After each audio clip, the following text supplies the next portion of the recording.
दिल मोम का दिया आपका जो कैरेक्टर है, हाँ। आपकी बहुत उसकी तारीफ होती है और हमेशा आपके जो फैंस हैं वो आपकी उस परफॉर्मेंस को बड़ा यादगार समझते हैं। हाँ यस यस उसके पीछे आपको क्या लगता है कि दिल मोम का दिया में ऐसी क्या बात थी कि वो आपके जो फैंस हैं उनको वो परफॉर्मेंस मतलब आज तक भुलाई नहीं भूलती?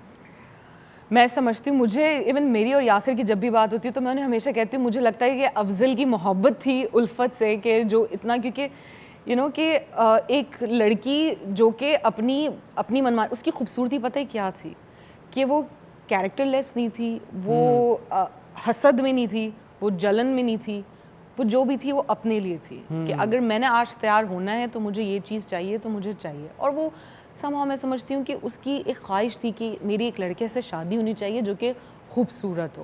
और वो समहाउ अफजल, क्योंकि उससे एज का डिफरेंस होता है, वो एक्सेप्ट नहीं कर पाती है उसे। जबकि आप देखें जब उसकी जर्नी आगे जाती है तो जो टीपू, जो एक हसीन लड़का उसकी लाइफ में आता है, वो बीमार हो जाता है, उसे कैंसर, उसके साथ वो लॉयल रहती है, लेकिन पहले शौहर के साथ वो उसकी नहीं बन पाती, इवन उसने बच्चों को भी छोड़ दिया, वो नहीं पूछती। तो आई थिंक वो जो एक उसकी खूबसूरती थी कि वो बहुत ज़्यादा जेन्युइन थी उल्फत। हाँ। लोगों को ये चीज़ बहुत ज़्यादा अट्रैक्ट की कि वो किसी मकसद के लिए नहीं कर रही है, वो अपने लिए कर रही है। यस, मुझे तो बड़ा अच्छा लग रहा है, मैं बड़ा एंजॉय कर रहा हूँ। Glad, thank you. आपको कैसा फीडबैक आ रहा है? बहुत अमेजिंग। आपने कहा कि राबी एंड उल्फत में क्या डिफरेंस है। राबी को अपनी मोहब्बत मिल चुकी हुई है, वो जानती है, वो पहचानती है कौन है। उल्फत के पास कोई नहीं था, बट सिवाय वो अफजल मिस्ट्री के। है ना, अब आपने बोला कि या कत्ल भी होने वाला है और राबी की जिंदगी में एक बड़ा टर्मोइल भी आने वाला है। डिफरेंट स्टोरी है, आप बिल्कुल।